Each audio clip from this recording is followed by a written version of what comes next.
పరిపాలన బాగుందా మేడం? ఎలా అనిపిస్తుంది? గతం జగన్మోహన్ రెడ్డి సంక్షేమ పథకాలు చూశారు, ఇప్పుడు ఈ ప్రభుత్వం చూస్తున్నారు. పథకాల్లో కొన్ని వస్తున్నాయండి, కొన్ని రావట్లేదండి.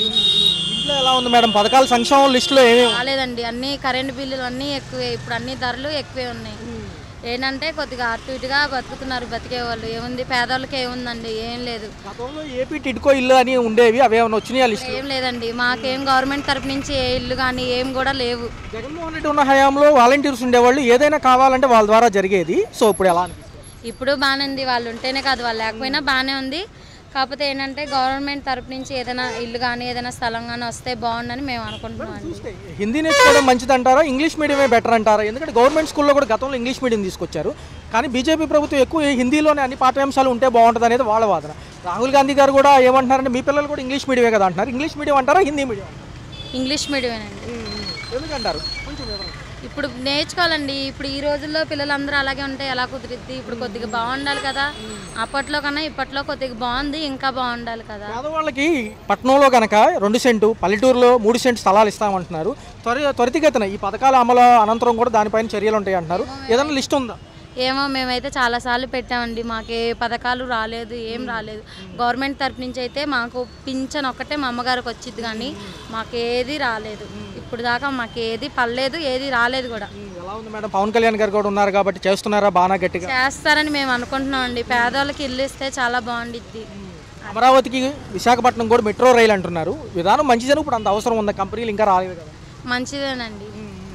ఏ పరంగా అంటారు అంటే ఇప్పుడు ఇండస్ట్రియల్ కారిడారు, మెట్రో కారిడారు ఉంటే ఒక 70-80 లక్షల మంది ఉంటే అనుకోవచ్చు ఒకేసారి. బాగానే ఉండిద్ది. ఇప్పుడు వాళ్ళు ఆలోచించి పెడుతున్నారు కాబట్టి బాగానే ఉండొచ్చు. మరొకసారి మరి మాజీ ముఖ్యమంత్రికి అవకాశం ఉందంటారా? ఎందుకంటే ఆయన కూడా అరెస్ట్ అయ్యే పర్వంలో ఉన్నారు కాబట్టి లిక్కర్ కేసులో. ఎలా ఉంటుంది? వార్తల్లో చూస్తున్నారు. ఇక్కడ ఛాన్స్ ఇస్తే రావచ్చేమో, మరి మనకైతే తెలీదు. ఇప్పుడు వీళ్ళు ఉన్నారు కాబట్టి వీళ్ళు బాగానే చేస్తున్నారు కాబట్టి ఇంకొద్దిగా బాగా చేస్తే, లేని వాళ్ళకి అన్ని అందిస్తే ఇంకా బాగుంది. మీకు ఇంకా ఆడబిడ్డ నిధి ఇవ్వాలి మేడం మహిళలకి 1500 చొప్పున సంవత్సరం వారు 18,000 ఏమంటారు? మాకైతే రాలేదండి. తదుపరి ఏదన్నా లేట్ అయినా పర్లేదా పథకాలు? లేట్గా అయినా వస్తాయని నమ్మకం అయితే ఏం లేదండి. చాలా మంది ఏమో రావు అంటున్నారు, చాలా మంది ఏమో వస్తాయి అంటున్నారు. మేమైతే నమ్మకం పెట్టుకోలేదండి. సుపరిపాలన అని చెప్పి తొలి అడుగు పేరుతో గడప గడపకి ప్రోగ్రాం పెట్టింది కూటమి ప్రభుత్వం. నాయకులు వీళ్ళందరూ కూడా వస్తున్నారు. ఏమంటారు? నిజంగా అంతా బాగానే ఉందా? ఏమైనా ఛార్జీలు బాగా భారంగా ఉన్నాయా? మామూలుగా లేవు బాబు. ఫస్ట్ ఏమో కరెంట్ మీటర్లు ఇప్పుడు సంవత్సరంకి ఒకసారి మార్చితే పేదోళ్ళకి ఎలాగా అది వచ్చి ఆ మీటర్లు పాతే ఉండాలా, కొత్త మీటర్ అసలు వేయకూడదు. వీళ్ళు లాభాల కోసం, ఆదాయానికి బాగా చేయడం కోసమే వీళ్ళు గవర్నమెంట్ ఫామ్ కోసం కాదమ్మా, ప్రజల గురించి కూడా ఆలోచించాలా. కాబట్టి ఆ మీటర్లు తీసి పారేస్తే కొంచెం న్యాయం జరుగుద్ది. ఇంకేమైనా అడుగుతారా చెప్పండి. మరి మిగతా సంక్షేమ పథకాలు 6 చెప్పున్నారు కాబట్టి గ్యాస్ సిలిండర్ డబ్బులు కానీ పెన్షన్ టయానికి వస్తుందా? మిగతా అన్నీ కూడా సక్రమంగా వస్తున్నాయి? తల్లికి వందనం కూడా కొన్ని వస్తున్నాయి, కొన్ని రావట్లేదు బాబు.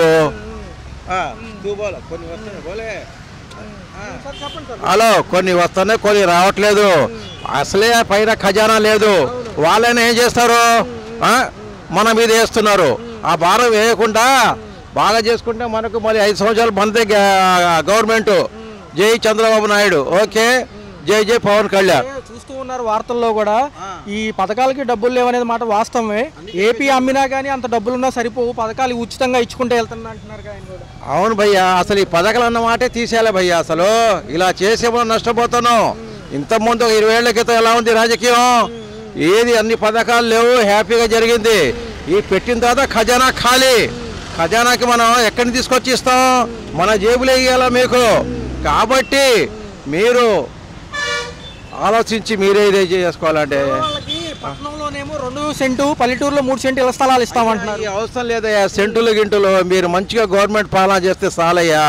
ఈ కరెంట్ బిల్లులు, వాటర్ ట్యాక్సులు ప్రతిసారి పెంచడం అన్నది ఎప్పుడు లేదు. ఇలాగా బీజేపీ ప్రభుత్వం హిందీ భాషను ఎక్కువ నేర్చుకోండి అంటుంది. రాహుల్ గాంధీ గారు ఇంగ్లీష్ మీడియం గత ప్రభుత్వం ప్రవేశపెట్టి మంచిగా చేసింది ప్రభుత్వ స్కూల్స్లో. మీ పిల్లలు మీరు కూడా ఇంగ్లీష్ మీడియమే కదా, బయట హిందీ నేర్చుకుంటున్నారా ఫారెన్ కంట్రీస్లో అడుగుతున్నారు? ఈ 2 మంచి భాషలే బాబు. హిందీ కూడా మంచిదే, ఇంగ్లీష్ కూడా. English all over India international language కాబట్టి 2 కూడా. హిందీ ఎక్కడైనా ఒకప్పటి నుంచి నడుస్తుంది. దాన్ని కూడా తీసేయలేము, దీన్ని కూడా తీసేయలేము. సార్ వార్తల్లో చూస్తున్నారు రాష్ట్రంలో లిక్కర్ కుంభకోణం అంతా స్కామ్ అని అంటున్నారు, కానీ అదేదో ఊరినే పెట్టారు, కక్షపూర్తి చర్య, చంద్రబాబు నాయుడు గారు గతంలో జైల్లో పెట్టారు అంటారు. ఏమంటారు, నిజంగా లిక్కర్ స్కామ్ జరిగిందా? సిట్టు కేంద్రం కూడా గట్టి సీరియస్గా ఉంది కదా. ఇది తాగేటోళ్లకు న్యాయం భయ, అనవసరం వాళ్ళకి ఇది అనవసరం మాటలే, దాని గురించి మనం మాట్లాడకూడదు. ఓకే, ఇంతటితో కథ సమాప్తం. నా పేరు అజీం వీడియోస్. ఓకే, ఇంచిపేట గాంధీ బొమ్మ. ఎలా అనిపిస్తుంది, ఏమేమి ఇబ్బందులు ఉన్నాయి? సామాన్యులుగా చూసుకున్నట్లయితే 6 పథకాలు వస్తున్నాయా? మీ అభిప్రాయం? మా అభిప్రాయం అంటే ఇప్పుడు కొన్ని పథకాలు అయితే మొత్తం చూస్తున్నారండి. కొన్ని ఇప్పుడు హ్యాండిక్యాప్డ్ పరంగా అంటే జాబ్ హోల్డర్స్ ఆప్కాస్ అని పెట్టేసి దాంట్లో పథకాలు తీసేశారు. ఆప్కాస్ అనేది మెయిన్ 13,000 శాలరీ. 13,000 శాలరీకి కూడా 12,000 కంటే ఎక్కువ ట్రెజరీ నుంచి మీరు డ్రా చేస్తున్నారు, అందుకని చెప్పేసి మీకు పథకాలు తీసేసామని చెప్పేసి మాకు ఆపేశారండి. కాంట్రాక్ట్ బేస్డ్ వాళ్ళకి ఏముంటుంది సార్, డైరెక్ట్ ఎంప్లాయీస్ అంటే అనుకోవచ్చు, మీకు కూడా ఇబ్బందులు ఎందుకు? పేపర్లో వాటిలో గవర్నమెంట్ ఎంప్లాయీ అని చూపిస్తున్నారండి. గవర్నమెంట్ ఎంప్లాయీకి మినిమం శాలరీ ఎంత ఉంటుందండి? బేసిక్ ఇవన్నీ ఉంటాయిగా, అవన్నీ ఏం చూపించట్లేదు. అసలు ఎక్కడన్నా సరే గవర్నమెంట్ వ్యవస్థలో 13,000 రూపాయలు జీతం ఉందా? కాంట్రాక్ట్ పేపర్లో వరకు ఏమో గవర్నమెంట్ ఎంప్లాయీని చూపిస్తున్నారు. అంటే ఇది జగన్ గారి ప్రభుత్వంలో జరిగిందండి ఇది. కానీ ఈయన వచ్చిన తర్వాత మనకి ఏమైనా చేస్తారని చెప్పేసి మేము మొన్న 59 రోజులు ధర్నా కూడా చేశారు. కానీ ఇప్పుడు ఒక 3,000 పెంచామని చెప్పేసి రిలీజ్ చేశారండి. ఈ ఇబ్బంది అయితే మరి ఎలా సార్, మీరు సంక్షేమ లిస్టులో రారుగా, మరి ఈ లెక్క ప్రకారం అదే రావట్లేదు. మేము ఇప్పుడు కనీసం మరి పెద్దవాళ్ళు పదవుల్లో లేనప్పుడేమో జనం చుట్టూ తిరుగుతున్నారు, రోడ్ల మీద తిరుగుతున్నారు. ఎప్పుడైతే గెలిచిన తర్వాత నుంచి జనం వాళ్ళ చుట్టూ తిరగాల్సి వస్తుంది. ఇప్పుడు జనం గెలిచిన తర్వాత జనం వాళ్ళ చుట్టూ తిరగాల్సి వస్తుంది. అది ఎప్పుడైతే పదవులు లేనప్పుడు వీళ్ళు జనం దగ్గరికి వస్తున్నారు. ఎలా ఉండబోతుంది సార్ తదుపరి? మరి సంక్షేమ లిస్టు పక్కన పెడితే ఈ లెక్కల కుంభకోణాలు వీటితో హడావుడిగా ఉంది, కానీ ప్రభుత్వం సామాన్యుల సమస్యలు పట్టించుకుంటుందంట. అంటే 59 రోజులు ఒక కాంట్రాక్ట్ వర్కర్గా ధర్నాలు చేసినా సరే కనీసం ఒక పెద్ద నాయకులు వీళ్ళు వచ్చి మేము మాట్లాడతాం, మేము చేస్తామని కూడా చెప్పలేదు. వాళ్ళు వీళ్ళకి ఏం చేశారో వీళ్ళు ఏం చేశారో అదే చూసుకుంటున్నారు తప్ప. మీరు చూస్తున్నారు కదా ధర్నా చౌక్లో ఎవరో ఒకళ్ళు ధర్నా చేస్తానన్నారు మీడియా వాళ్ళు కూడా మనకి ధర్నా చౌకులు ఎందుకు ధర్నా చేస్తున్నారు సహకరించాలి. వాళ్ళ బాధల్ని అర్థం చేసుకొని మీడియా ద్వారాగా నాయకులకి తెలియజేయాలి, ఎప్పటికప్పుడు అప్డేట్ చేస్తూ ఉండాలని నేను కోరుకుంటాను సార్. పరిపాలన అవుతుంది, ఎలా అనిపిస్తుంది? ప్రభుత్వాలు ఎలా అనిపించాయి? గతంలోనూ చూశారు, ఇప్పుడు చూశారు. ప్రభుత్వాలు ఎక్కువ సామాన్యుల సమస్యలపైన ఫోకస్ చేస్తుందంటారా? ఎలా అనిపిస్తుంది? ప్రస్తుతానికైతే మనకు సామాన్యుల సమస్య మీద ఇంకా ఫోకస్ చేయట్లేదు అనిపిస్తుంది. ఇంకా డెవలప్మెంట్ మీదే ఎక్కువ ఫోకస్ చేస్తుంది.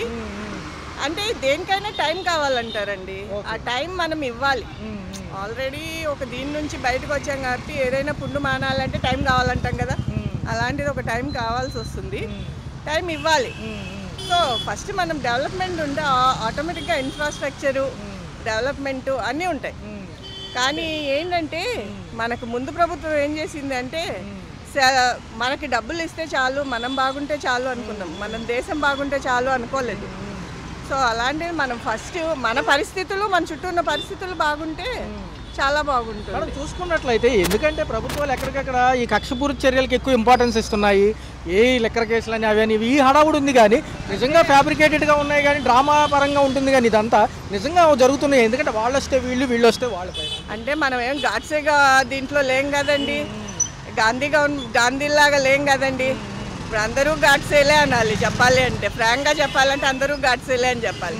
నువ్వు దెబ్బ కొడతాను అంటే నేను దెబ్బ కొడతాను, నేను నిదానంగా కొడతాను, నువ్వు ఫాస్ట్గా కొడతావు, అంతే ఉంటుంది. అంతే అండి. ఇప్పుడు నువ్వు నేర్పించిన విద్య నీకు నేర్పించుకోకుంటే ఎలాగా, వాళ్ళు నేర్పించాలి కదా. అంతే అండి జరుగుతోంది. విశాఖపట్నం మెట్రో కారిడార్కి టెండర్స్ అంటున్నారు. మెట్రో ఇప్పుడు అంత అవసరం ఉందంటారు ఖచ్చితంగా? మెట్రో విశాఖపట్నం తొలిదశ పనులు కూడా 26 కిలోమీటర్ల చిల్లర చేస్తాము 3 ఏళ్లలో అంటున్నారు. పొంగూరు నారాయణ గారు కూడా టెండర్లకు పిలవడం జరిగింది. ఎలా ఉంటుందంట? టెండర్లు ప్రస్తుతానికైతే పిలిచారండి. అది విజయవాడ కూడా వద్దంటున్నారు, వైజాగ్ విజయవాడ రెండూ చెప్పారు. ప్రస్తుతానికైతే విజయవాడ అపోజిషన్లో ఉన్నారు, అంటే వద్దు అని అంటున్నారు. వైజాగ్కి ఫ్యూచర్కి ఇప్పుడు చంద్రబాబు నాయుడు గారు అంటేనే ఫ్యూచర్ అని అర్థము. సో ఫ్యూచర్కి ఆలోచన చేస్తే మన జనాభాని బట్టి కావాల్సి వస్తుంది కదండి. సో ప్రస్తుతానికి ఇంకా మనం ఈ రోజు అనుకుంటే అయిపోదు కదా. ఇప్పుడు టెండర్లు వాటి పనులు అన్నీ నిదానంగా జరుగుతాయి కదా, అలా గవర్నమెంట్లో ముందు ప్రాసెస్ వెళ్తుందండి. ఎలా ఉంటుంది మరి హిందీ భాష నేర్చుకోవాలంటారా స్కూల్స్లో కూడా? ప్రైమరీగా ఇంగ్లీష్ నేర్చుకుంటే ఏమైనా ఇబ్బంది అంటారా? ఎందుకంటే రాహుల్ గాంధీ గారు కూడా అదే విషయంలో గతంలో జగన్మోహన్ రెడ్డి స్కూల్స్లో ఇంగ్లీష్ మీడియం తెచ్చారని మాట్లాడటం జరిగింది. నిన్న ఒక సెమినార్కి సంబంధించి ఎలా అనిపిస్తుంది ఈ విషయం? రాహుల్ గాంధీ గారు ఎందుకని మళ్ళీ ఇటు మాట్లాడుతున్నారు ఈ మధ్య? నేషనల్ లాంగ్వేజ్ అనే అవును మేడం, అవును. మనకి ఎప్పటి నుంచో అది ప్రస్తుతానికి నేషనల్ లాంగ్వేజ్ హిందీ అని చెప్పలేం, కానీ నేషనల్ లాంగ్వేజ్ నేర్చుకోవడం వల్ల మనకు, అంటే నేను ప్రస్తుతానికి ట్రావెలర్ అండి, తిరుగుతూ ఉంటాను. ఒక భాష నేర్చుకోవడంలో తప్పు లేదు. భాషను మనం ఇప్పుడు తమిళియన్స్ ఉన్నారండి, వాళ్ళకి భాషాభిమానం ఎక్కువ మన తెలుగు వాళ్ళతో పోల్చుకుంటే. అలానే వాళ్ళు మేము భాష నేర్చుకుంటాము అనేది ఎవరి అభిప్రాయం వాళ్ళదండి. నేర్చుకోవడంలో అయితే తప్పులేదండి. చూసుకున్నట్లయితే ఎలా ఉంది మేడం? P4 పథకం ఉపయోగపడుతుందా? నిజంగా సక్సెస్ఫుల్ అవుతుందా? ఏదైతే ఎన్ఆర్ఐస్ ధనికులు వచ్చి పేదవాళ్ళని ఆదుకోవడం, దాంట్లో భాగస్వాములు కమ్మంటున్నారు. క్యాబినెట్ మీటింగ్లో కూడా ఇదే ప్రక్రియ సాగుతుంది కదా, వీటి మీద ఎక్కువ చర్యలు తీసుకుంటాము ఈసారి కనుక ఖచ్చితంగా వచ్చే 4 ఏళ్లలో ఎంతో కొంత నిర్మూలన ఉంటుంది అంటున్నారు కదా పేదరికం. అంటే ప్రీవియస్గా చూసుకుంటే అండి, మనము రాజుల్ని కొట్టి పేదవాడికి పెట్టండి అంటారు, అది ముందు నుంచి వచ్చేదే. సో నేను ఈరోజు 10 రూపాయలు సంపాదిస్తే రూపాయి ఇవ్వడంలో తప్పులేదు అని అనుకోవాలి. అంటే పుణ్యము రెండూ వస్తాయి అనుకుంటున్నాను. సో ఆ ఫార్ములా అప్లై చేస్తే నీ దగ్గర రూపాయి ఉంది అనుకోండి, ఇవ్వడంలో తప్పులేదు.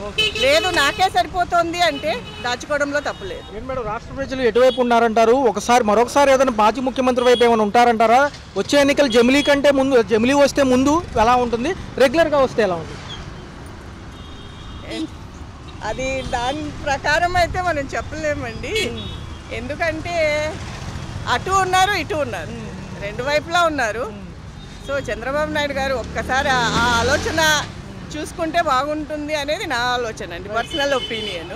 టోటల్గా ఎలా అనిపిస్తుంది? ఖచ్చితంగా ముందుకెళ్తాము కేంద్రం సపోర్ట్తో. 4 ఇయర్స్లో ఇటు అమరావతి పోలవరం కంప్లీట్ అయ్యి రేపు ఇండస్ట్రియల్ కారిడార్ కూడా ఏర్పడి మనకి అందరికీ కూడా ఉద్యోగాలు వచ్చి 20 లక్షలు చెప్పినట్టుగా యువతకి ఇస్తారంటారా ఖచ్చితంగా? అంటే దాని మీద చూడాలండి. ప్రస్తుతానికైతే నేను అమరావతి కూడా తిరిగేసి వచ్చానండి. డెవలప్మెంట్ అయితే కనిపిస్తుంది. చూడాలండి ఇంకా మనము నెక్స్ట్ ఏంటి ఎలా అనేది ఆయన చేతుల్లో ఉందండి. ప్రస్తుతానికైతే సాధారణ మనిషికి కావాల్సిన బేసిక్, అంటే మనం నడవడానికి ఒక రోడ్డు, తాగడానికి ఒక నీళ్లు, అలా బేసిక్ నీడ్స్ చూసుకుంటే ఆయన ప్రస్తుతానికైతే సమకూర్చారండి. ఈ 1 ఇయర్లో ఆయన వచ్చిన ఒక 2-3 నెలల్లోనే రోడ్లు పడిపోయాయండి. సో ప్రస్తుతానికైతే సమకూర్చారు. చూడాలండి నెక్స్ట్ ఎలా ఉంటుంది అనేది మనం చూసుకోవాలి. నీట్లు కాలుతుంది. నేను ఒక గదిలో ఉండి ఇంకొక గది అద్దెకిచ్చుకున్నా.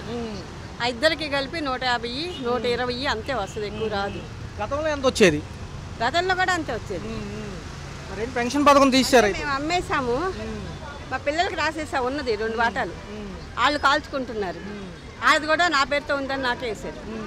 ఎలా ఉంది మరి చూస్తే? పథకాల్లో ఇంకేమైనా వస్తున్నాయి? గ్యాస్ సిలిండర్ డబ్బులు, గ్యాస్ డబ్బులు పడలా ఉండేది, నేను ఒక్కదాన్నే. గ్యాస్ డబ్బులు పడలా, పెన్షన్ రాదు. రేషన్ మళ్ళీ డిపోలో తీసుకోవాల్సి వస్తుంది. రేషన్ అన్న టైంకి వస్తుందా? రేషన్ వెళ్ళి తెచ్చుకుంటున్నాం.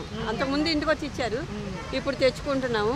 కాకపోతే ఈ నెల నుంచి, పోయిన నెలలో నేను ఊళ్ళో లేను, ఇంటికి వచ్చి ఇచ్చారంట. మీకు కూడా ఇస్తారమ్మా అని చెప్పి పక్కన వాళ్ళకి చెప్పి వెళ్ళారంట, ఇంటికి వచ్చి తెచ్చి ఇస్తామని. అయితే ఏమంటున్నారంటే బీజేపీ నాయకులు ఏమంటున్నారంటే హిందీ భాష నేర్చుకోవడం మంచిది అంటున్నారు. స్కూళ్ళల్లో కనుక తెలుగు మీడియం అನ್ನು ఇంగ్లీష్ మీడియమే కదా ఇప్పుడు అందరూ చదువుకునేది. ఇంగ్లీష్ ఉంటే బాగుంటుంది అంటారు, తెలుగు ఉంటే బాగుంటుంది అంటారు? మాకు తెలియని వాళ్ళకి తెలుగే కావాలి కదమ్మా, మరి ఇంగ్లీష్ మాకు ఎలా వస్తుంది? నేను చదువుకునే వాళ్ళం కాదు కదా. పిల్లలకి మనవాళ్ళు ఉంటారు కాబట్టి ఇప్పుడు వాళ్ళ దేశాలకు వాళ్ళు పోతారు, నా దగ్గర ఉంటారు కదా. మరి అమెరికాలో, లండన్లో తెలుగులో నేర్పరు కదా, అన్ని ఇంగ్లీష్లోనే ఉంటాయి కదా. వాళ్ళు అంత దూరాలు వెళ్ళలేదులే, వాళ్ళ పుట్టేళ్ళ దగ్గర ఉన్నారు. అంటే రాహుల్ గాంధీ గారు గతంలో ఆంధ్రప్రదేశ్ రాష్ట్రంలో జగన్ గారు ఇంగ్లీష్ మీడియం స్కూల్సే కదా పెట్టింది అంటున్నారు. ఇంగ్లీష్ విధానం మంచిదే కదా, రేపు ఎక్కడికైనా వెళ్ళినా బతకొచ్చు. జగన్ పెట్టడం ఏంటి? అంతకు ముందే ఉన్నాగే ఇంగ్లీష్ మీడియాలు, అంతకు ముందే ఇంగ్లీష్ మీడియాలు ఉన్నాయి. ప్రైవేట్గా చదువుకుంటారు కదా అందరూ, అంతకుముందే ఉన్నాయి. గవర్నమెంట్ స్కూల్స్లో వీళ్ళు చెప్పేది తెలీదు అయ్యా, అంత చిన్నపిల్లలు లేరు. మా కూతురు పిల్లలు అందరూ పెద్దోళ్ళే, వాళ్ళు చదువులు కూడా అయిపోయి ఏదో చిన్న జాబులు చేసుకుంటున్నారు. మరి మహిళలకు ఉచిత బస్సు ప్రయాణం అంటున్నారు. రేపు ఆగస్టు 15 ఎలా ఉంటుంది? జిల్లాల వారీగా తిరగొచ్చు ఆధార్ కార్డు. తెలీదు మరి, తెలీదుగా మరి నాకు. ఎలా ఉండబోతుంది? అమరావతి అయితే బాగుంటుందా? ఉద్యోగాలు వస్తాయా ఈసారి? నేను వెళ్ళనమ్మా, నాకు తెలీదు. అంటే రాష్ట్రంలో చూస్తూ ఉంటారు కదా ఎన్నోళ్ళ నుంచి. మాకు టీవీలు కూడా లేవు. మరి ఉప ముఖ్యమంత్రి గారు పవన్ కళ్యాణ్ గారు పనితీరు ఎలా ఉంది? నేను నుంచోలేను, నేను వెళ్ళిపోతున్నా. హలో, తెలుగు రాజ్యం ఛానల్ చూస్తున్నారా? సామాజిక రాజకీయ జీవన చిత్రణే తెలుగు రాజ్యం. అతిశయోక్తులు అసత్యాలు ఉండవు. రాజకీయ కోణం కాదు, ప్రజా కోణమే కొలబద్ద. తెలుగు రాజ్యం వీక్షణ మీ ఉత్తమ అభిరుచికి నిదర్శనం.